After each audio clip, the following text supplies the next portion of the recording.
startup, which means you have a small team that's under pressure to ship code regularly, reliably, and get it out the door. And anyone who's built software for a long period of time, knows there's sort of usually this gap between shipping code correctly and shipping code quickly. It's easy to toss broken code over the fence. It's a little bit longer to toss correct code over the fence.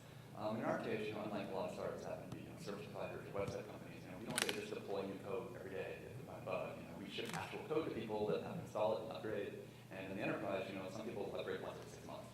So if you ship them a code, they're going to stare at it the last 6 months, and you start hating it over time. So it's bad. So overall, the goal is to reduce this gap and move closer to shipping correct code as quickly as possible. And of course, Erlang's been great for this. Using Erlang is, at the end of the day, React is a distributed fault-tolerant database, and Erlang is a distributed fault-tolerant language, and so they have great synergy there. They map pretty well, and so we don't run into a lot of problems that other competitors in the space do, dealing with things like memory allocation or writing our acceptor pools, or people who into our databases that people doesn't see, and spend a whole lot of time just dealing with those little details that we don't have to. So it's been great, and also if you ever run into bugs, you can attach to the VM at runtime, you can step state, you can change state, we can do hot patch code if necessary. So it's been a great tool, it's wonderful. The result of using Erlang, though, is that most of the errors that do remain tend to be distributed or concurrent logic errors, which are not the easiest ones to debug. It's, if there's a particular interleaving of events that occur, your invariants that you thought don't hold anymore, and the code breaks, and it's a race condition that are fine, and that's no fun. The good news is there is a lot of testing tools in the Erlang sphere that kind of tracks all this. So there is a property-based tool from QuickCheck, and actually John will give a talk later today about using that to test your car. And this talk uses a whole bunch of QuickCheck, so I'll get into that a little bit.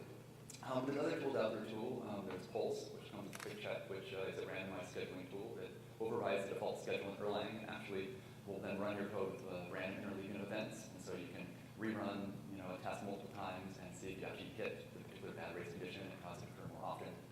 It's just totally random. Of course, it is random, so it can be better. And there are tools like Erlang and Concuerror, which also replace the scheduler and do random interleaving events. Do interleaving events, but they're not random. In these cases, it's actually a model checking tool. It tries to look at the entire state space of all possible interleavings that can occur. The downside tool is, in general, the state space running on throughout the gate is so darn large, you really can't run these tools. So those are sort of some trade-offs that you run into.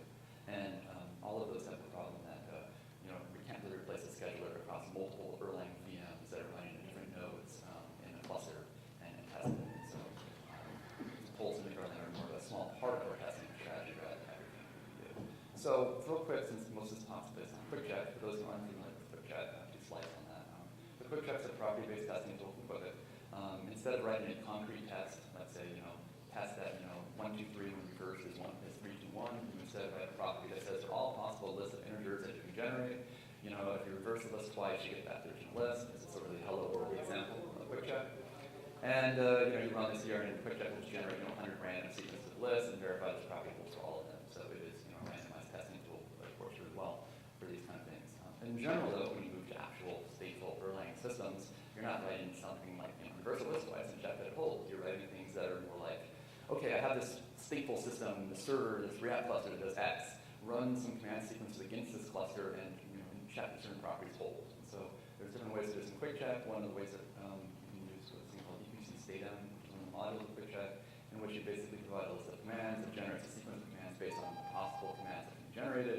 It runs them against the cluster and verifies that properties hold in all those cases. And to do that, there's basically some simple callback. You define commands, the preconditions for which commands are valid in different test states, how your test state transitions from your current state to another state, and then basically the post conditions that you want to hold after each case, and it will generate different sequences and run them against your cluster. So it's really kind of cool stuff, and we use that really heavily to test sort of smaller aspects of React, systems like Basho. The problem that you run into, though, when you're trying to build a state and test of a implementation you have is once you've got some implemented, Erlang code, multiple servers, multiple processes, doing whatever, it's kind of hard sometimes to sit back and say, okay, well, how do I build an abstract test now to test this that generates some interleavings, or generates commands against this, and what do I check? The harder part is if you're testing actual implementation, you don't get to really enforce how the actual, messages interleave and so forth on the things you're testing. So you're more testing kind of a client boundary, or maybe a little lower than that. And so the best you can really do is just, let's run this test, 100 times and hope we get that race condition that's bad, and you may or may not. And of course, testing after you build something, it's no fun. You build it, and you go test it, it's broken. You have to go back and start over. That's not fun if it's an actual fundamental algorithmic or design issue, which is common in something like a distributed system. Hey, I built a leader election after turns out it's completely broken. Well, that's no fun. So it would be nice to actually verify your stuff before you went into the effort to fully build it into a full system. So that's kind of enough of the background here. So this sort of led to this notion of test source construction, which is kind of like QuiVQ, but for distributed systems that we've been using here. The idea here that I've looked into is we basically built a testable model first. So instead of for React, instead of saying, okay, I'm going to rewrite the entire React clustering system, I'm going to test a smaller subset of that, test just interesting properties of what I'm trying to build. I'm going to test the heck out of that, in this case, using QuickCheck. And then over time, after gaining confidence in that algorithm, that approach, build that into a real model. And so we build a testable model, we test it, we iterate it, we gain confidence that we think this algorithm, this approach, that what you've modeled is correct. You convert it into your actual implementation. In this case, since you modeled in Erlang, your implementation is in Erlang, it's more easy than using a different modeling language of some sort. And then you verify the implementation against the model. So of course, even if the model is perfectly correct, you could have entered a bug when you convert it into real code. Or, you may have not modeled a certain aspect of the system you didn't think mattered, and it turned out it did. And so it would be nice to actually, compare sort of the implementation to the model. So the history, and I kind of alluded to this a few minutes ago when I was just rambling, but this started with the React clustering work we did last year. We wrote the React clustering layer to do different things, and the approach that we wanted to do there was, well, we have an idea how we're going to do this, but we have no idea if it's really going to work. Let's go build the model first. And so I built the model and have a QuickCheck state end. It was kind of an ad hoc, hacky way to use state end. State end not really designed for that, but it worked, and when we used it, worked really well, and we're able to basically build a model and generate command sequences against the model and find bugs and fix it. And there was a lot of bugs, and this won't work in this case. Okay, let's update it. This won't work in this case. And after a few iterations, though, we got an approach that completely worked, or at least in the model that completely worked. Converted into real code, which actually only took about 2 weeks, and then tested real code. And real code actually worked for all cases we ran into. So it was a pretty good successful story time, except the whole ad hoc solution wasn't very fun and not scalable. So what I've done since then is refactor that into a more reusable framework that I've been trying to use now, which currently is called EQC system. I'll probably call it something else, but that's the next generic name.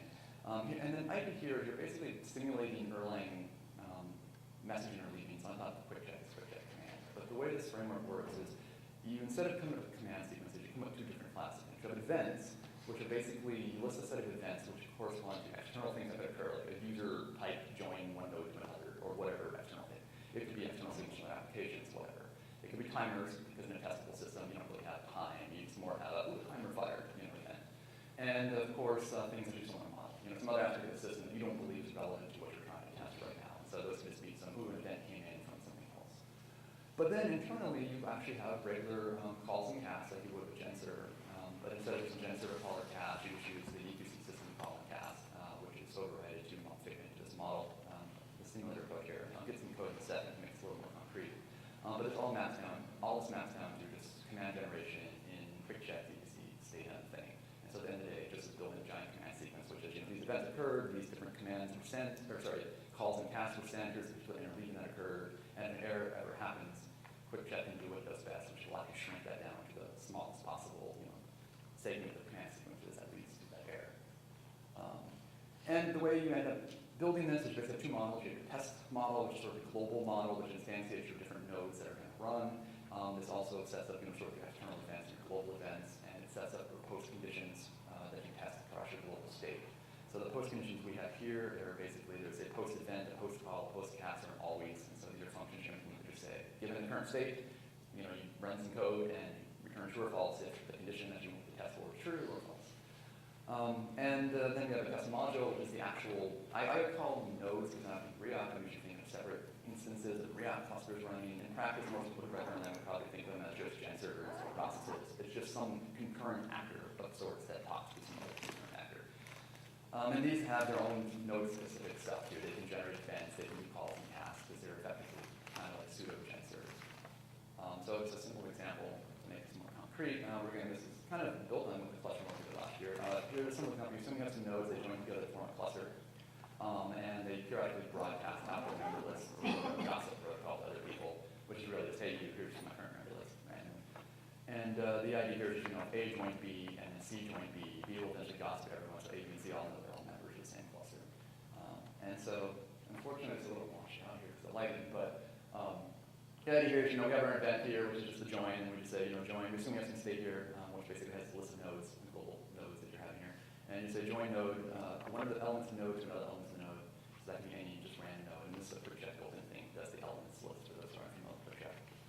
And then you have a precondition, which it says, oh, by the way, don't join node itself. Only join nodes to the cluster if they're not singleton, where singleton means you're the only member of a cluster. So all nodes start up in this test as singletons, and as they join clusters, they get removed from the singleton list. And to actually enforce that, we have the after event callback here, which is just after a join occurred, remove this guy from the singleton list. So, some Erlang code here, probably better view when you look at the slides later, but that's the general gist of what's going on here. And that's the test, the overall test module. So this is the actual instantiates and nodes and runs the various global tests. The actual test module, which is doing the join, the individual element that has its own state and is joining and gossiping, is implemented in a different module. And here it has a separate event. So individual nodes can gossip to other nodes, so another event callback. And the precondition for gossip is, don't gossip yourself and only gossip to people that you know are your members. So it has to be a member of my member's state, and it's not me. So straightforward code there. And then, okay, the actual what do you do? So there's the handle event case here. Well, if I get a join event coming in, what do I do? In that case here, so this is a little hacky part here. Instead of actually doing like transfer call, it's in blocks because it's an actual Erlang built in. Here, calls are actually implemented kind of like we were doing something like Node.js or something in JavaScript. It's a callback. So you say call, and then whenever the reply actually comes back, this function gets called with the response from that call. But it works. And so in this case here, we say, do the call to the other node and say, give me your members list. And then when you get the members list back, the node adds himself to the members list and then makes his members list, combine those two. So basically, it just adds the other guy's members list to his local queue. And in the gossip state, all you do is send. You pick a node and you send your members list to that node. So fairly straightforward but contrived example here. And then these are just the kind of the callbacks here. What is get member? If you say get member, it just returns the members list. If you say here's the gossip members list, the guy on the other hand just merges that gossip value with his current local queue. And so if you're going to run this on the EPC system thing, you basically get a list of command sequences. Looks like this. You see it initiate this test harness. It does the join here between node 2, 3, and 1. You see the receive message of get member. You see the cast layer of gossip. This particular instantiation of particular interleaving events that occur based on the model we've implemented. And you can run this a bunch of times. There's no bugs here. If you notice, we also didn't add any actual post conditions in that model right now. Right now, we're only really modeling it. The system actually worked without crashing. The main reason for something like that is because when you're doing something that's as trivial as, okay, I add the members list and merge them, the only post condition you can really test is the exact same thing. Oh, I took two members, let's look like this, and I merged them, they look like this. Well, you're already implementing that exact code. So your post condition would be the same as your actual implementation. In practice, when you go and build an implementation and test against the model, you're going to be testing that the implementation state is reducible to the model state. You kind of get that check for free. And we'll get to that later on. But if we're going to extend the example now, it actually has to be a bug. So in this case here, let's assume we have basically a weak leader in the cluster. And this isn't a leader election, there's no failure detector. It's really just, there's a certain node in the cluster that's special. And that node happens to be just the node in the cluster with the lowest node ID. React actually does something similar to this. If you hear the node claim it in React literature, it does basically this. And the property we care about is just, at all times, there's only one leader in the cluster. Technically, not one. There's one or zero, because there could be a transition point between leaders, but there's never two. So those are the properties we want to test. So we go and we extend our module. In this case here, we add some state for leader. We just change it so that when you join, you not only do get the members list, but when you join a cluster, you set your leader to be the leader of the guy you're joining. So you just take on, if A joins B and B says the leader is B, then A says the leader is B after the join. And when you gossip, you send both the leader and the message, the members list now. And okay, great, we change it. So in the gossip, when you actually get the gossip here, you have a logic that says, okay, if I'm the current leader and I've just received a gossip from a new guy who has a lower member ID than me, then they can be the leader. Otherwise, I'm not the leader. Let's just set my leader to be whatever the other guy is. And keep in mind, this is all local state in all these cases. So locally, this node just changes his leader state. Eventually, that gets gossiped out, based on the stuff we can already. And if you run this, there's just a callback. Okay, then we have the test module, which has the actual thing we care about, which is the property, which is at all times, if you take the random node and you grab all of the members that node believes are members, and you will then go and call all those nodes and say, okay, given your current node state, who do you think is the leader? And you build a giant list of that. The size of that list, uniquely should either be 1 or 0. It should be an empty list, so it should only be 1. So there's only ever one leader across a joint set of nodes. Keep in mind the way that this is implemented, you could have subclusters. You could have had A joins B, C joins D, E joins F. So this could be testing all of those separate sub-instances. And if you're actually going to run this, you get a kind of example. So thank you, QuickCheck. Breaks, of course, it's meant to break. The idea here is, the problem we have here, if you actually look at this code sequence or this command sequence is, we basically had the node that thought a current leader was the leader sends a gossip message. But before that gossip message actually happens, the node that's currently the leader changes the leader to someone else. And so he gossips that out.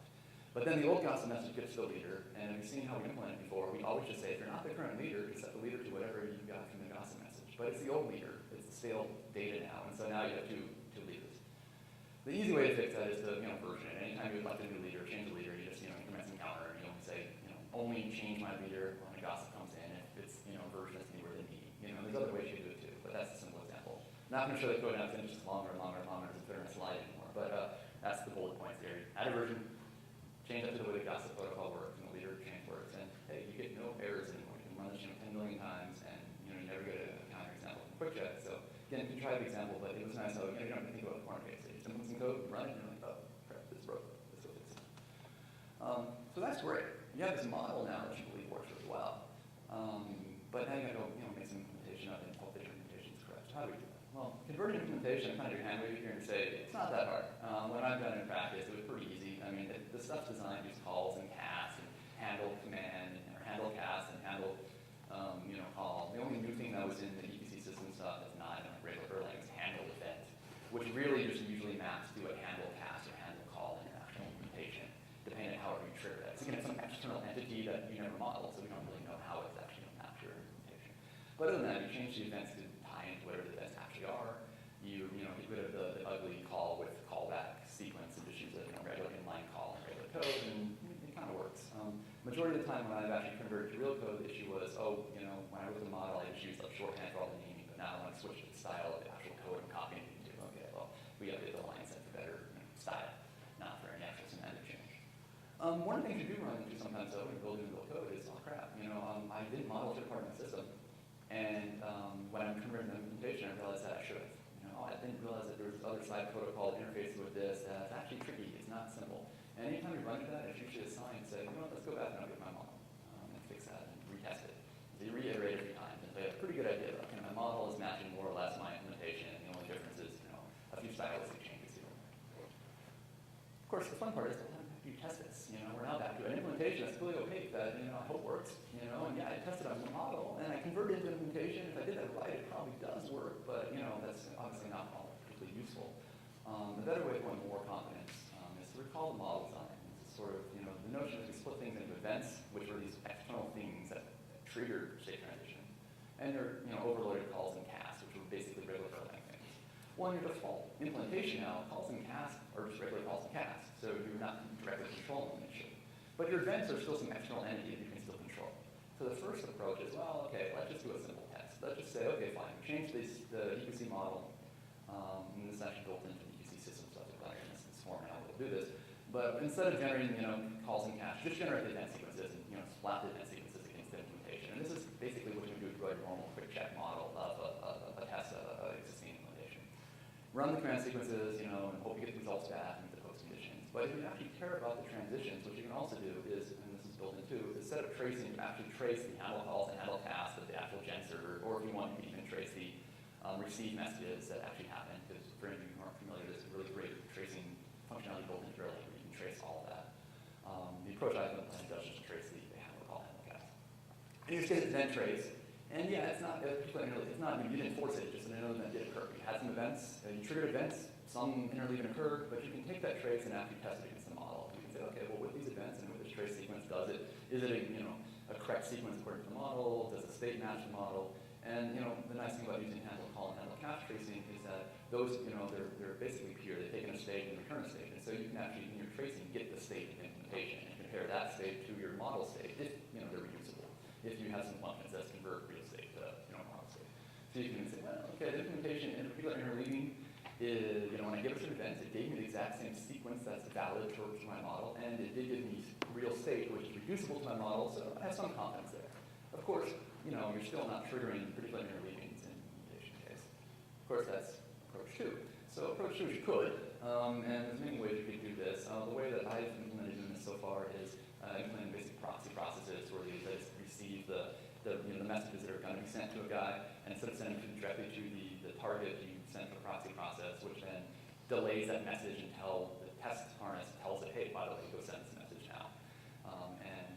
This requires a code change right now in that case. I'm going to have to go and actually change the implementation. Say, don't do a gen server call directly to food, do a gen server call to food proxy, and then that's gets handled. But I'm looking at using a parse transform to make this easier in the future, so you don't have to clean up muddle our code with a bunch of these test hooks. And actually, the Pulse and Microlang and all those things, they actually use parse transforms for the way that they do their scheduling stuff. It's kind of simple. They override receives and sends and things. So there's certainly that's a common approach that we use. But in this case, then you change the actual equals system thing in order to generate an event sequence. Generated event sequence like before. It generates events. It generates calls and casts. Except when it actually gets the call and cast now, in addition to transition the model itself, it then also sends a signal to the proxy. It says release this particular message which corresponds to this call and cast, and it'll fail. The message actually isn't there, or wait until the message occurs. In case it's delayed, but there's a timeout. So if your implementation is never actually going to send the message, you'll error out too. And then it waits after it sends that command, waits on the trace logic again that we implemented in the prior approach. It says, okay, now wait until I actually see this event get received. And so it allows you to basically have the test car in a single step to cluster along while transition itself. And you can do the same thing we talked about before, which is does the real state reducible to the model state? Do the post conditions hold for both cases and so forth? So again, it's not perfect, but again, we're doing practical testing that you can actually use in like a startup and not in a university setting. And it's actually works pretty well here. You have a model, you test it, it works. You now even have a real-world implementation that you're running against. And the thing to keep in mind here is real code, especially if you're going to implement React, is this big system. You bring up the system, you run these events where we're single-stepping through it. It can be slow. Running a single interleaving test can take a minute or something, or a few seconds, or 30 seconds. So you can't run thousands or millions, or 10 million of these. So that's sort of the approach to it. You model, you run 10 million. You then reduce it to the implementation, you run maybe 1,000 interleavings, but you have some assumption that the approach is more sound than just implementing first and testing later. So other approach, of course I mentioned other tools earlier. So Pulse, and Concuerror are other ways to do this approach where they are concurrency debugging tools. They don't really work with the cluster setup that we use at Basho. They're more on a local node, spawns and processes, force all possible interleavings. It also has the issue that they override every possible send, receive, and so forth, whereas a lot of the testing we're doing here is more coarse grained. I'm saying I only care about these events right now and these messages, and everything else, I don't ever care about the interleaving.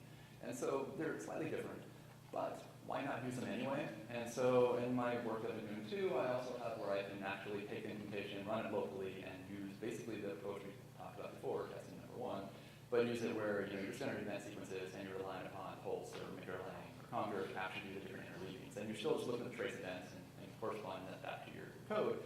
But here you have something else which is forcing all these different interleavings.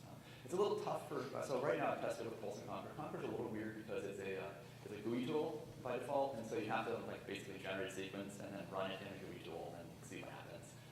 I'm hoping maybe to get some time to kind of rip out the GUI part and say, just run this as, just run it and tell me to pass it around. So, but this is sort of a side thing on there, and so that gives you more confidence in your model, your code, and everything else. Of course, there are some limitations to this. It's entirely random testing. You may still have some really crazy lurking bugs somewhere in there that you never hit, even though you've done 10 million trillion iterations. Probably not likely, but it can happen. Pulse is also random, and again, Microlang and Concuerror, they're not random, but that's also to their fault. They could tell you if there was a lurking bug, if you actually had enough time to run and search the entire search space and do it before you ran out of RAM. Now, Concuerror is actually really cool, and that's why I preferred that tool in the last case when I was talking about using it, is that it actually can set up preemption point stuff. It's based off some work from Microsoft called Chess, where you can say, okay, not the entire search space. The search space, you allow X number of interleavings to occur. So you can sort of test a small subspace or a large subspace, and you can say, well, okay, up to every possible interleaving of 4 depth, it's correct. And so that gives you some ability for some higher counts. But again, it's not perfect, but it's something. So that's really the useful stuff that we've done. Now to move on something more crazy that's not nearly as useful, but something I just played around with for a few days, and we'll see if it goes anywhere, is actually looking at saying, well, okay, we can't do formal verification through model checking because the models blow up. Could we do formal verification through proof assistance? And so in a past slide, I've used proof assistance or other things. The idea here is, okay, can we convert this sequence QuickCheck thing into a cock proof and prove it? So for those of you who don't know cock, it's a proof assistant where there's cock, there's Isabel, here, and there's several out there that were basically it's a modeling language where you write code and you can prove things about it. Technically, the theory doesn't matter too much here, but in any case, it's a functional programming language. It looks more like ML than Erlang. So it's kind of fun to look at if you're used to writing your own code every day. But the good news is the constructs that you write and the ones that wrote manual look very much like the EQC model, the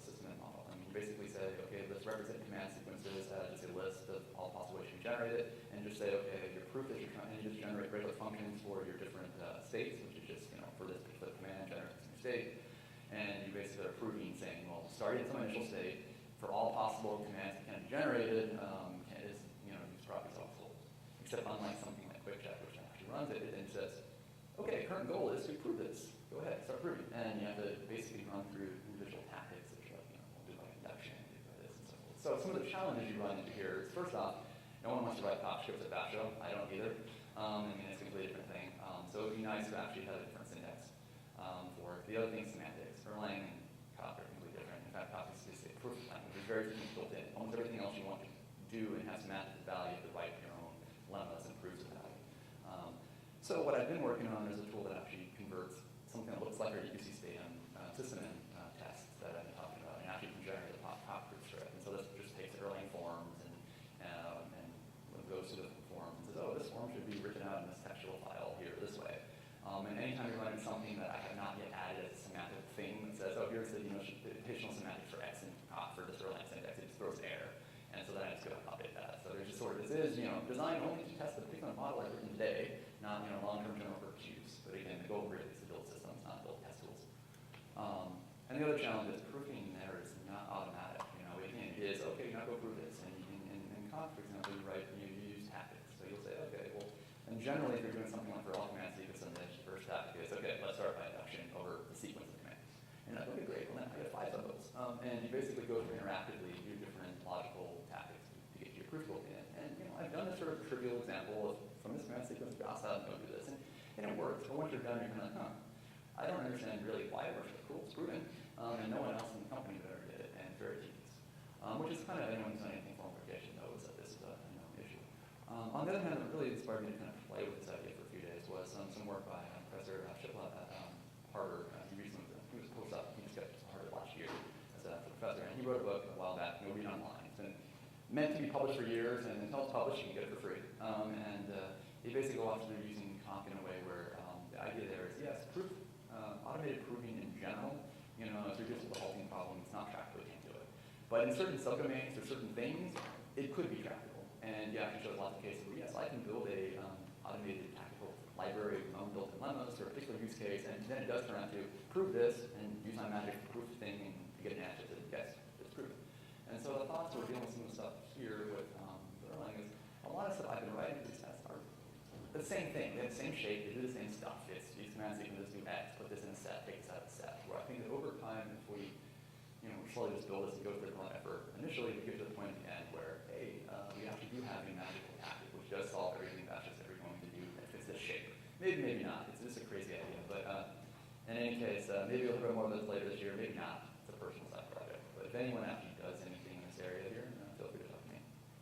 At the end, model, test, implement, verify, I think is the approach that we're talking about. And I think I talked too fast because I'm done. In any case, I hope we're moving towards this goal here. Move a little closer. And do you have any questions? It's not time for lunch. Yes? A couple comments. First of all, you mentioned using proxies. And something when I did something similar, I ended up using mech to mock out functions.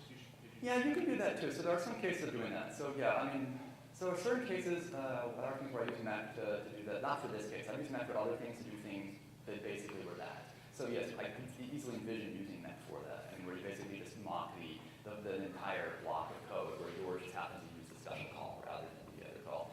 And you could do using the gen server and just pattern match on it. So yeah, that would work too. The only issue there is knowing all the possible things you need to map for every test. I guess that's fine because we're already manually updating the code anyway. So yeah, I guess you could write kind of a riddle mock that needs to update whenever you change the code. That's really no different than embedding in the code in the first place. So yeah, good idea. One more comment. So I did something pretty similar, although it wasn't distributed, and I didn't follow the process you're talking about of starting with the model, which seems like a good idea. But the challenge I had was that my QuickCheck, I was QuickCheck using APC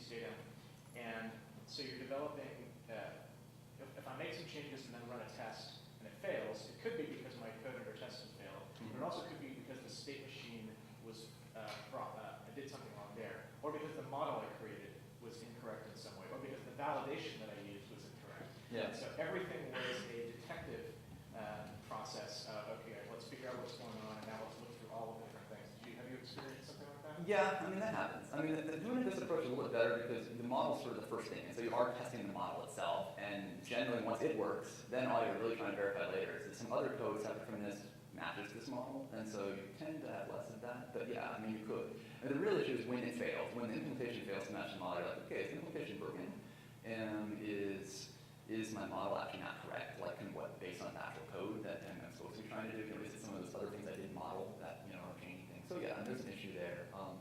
The range I recommend more is to write all stuff to do the actual verification of the model into the test of the model. It's just, oh, the issue was I did my tracing wrong. So actually, that's the problem that's broken. But that stuff is those are bugs are done. Oh yeah, you run into that. The nice thing is you'll get a nice little command sequence that says, oh, here's the command sequence that failed. So at least you can reiterate that and run it many times and figure out which one it is.